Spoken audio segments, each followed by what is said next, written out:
hello everyone happy Sunday అందరికీ ఎట్లా ఉన్నారు అందరూ బాగున్నారా నేనైతే చాలా బాగున్నా మీరు కూడా బాగున్నారని అనుకుంటున్నా సో సండే కదా ఇవాళ స్పెషల్ ఏంటో చూపిస్తా రండి ఇంకా అవ్వలేదు అవుతూ ఉన్నాయి అన్నీ ఒక్కొక్కటి సో చూసేయండి వేడి వేడి రైస్ అవుతూ ఉంది లాస్ట్కి వచ్చేసింది చికెన్ లివర్ ఫ్రై అవుతుంది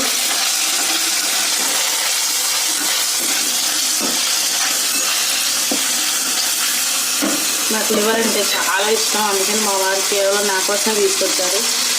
సో లివర్ ఫ్రై చేస్తున్నా చికెన్ కర్రీ చేయాలి ఇవే ఇవంటి స్పెషల్ ఏం చేశారో ఏం చేస్తున్నారో కూడా కామెంట్ చేయండి ఓకేనా గాయ్స్ అండ్ మీరు ఎవరైనా ఫస్ట్ టైం చూస్తుంటే మన ఛానల్ని సబ్స్క్రైబ్ చేసుకోండి ఓకేనా బాయ్ గాయ్స్ వండుతుంటే ఆ స్మెల్ వస్తుంది చూడండి ఆ స్మెల్కి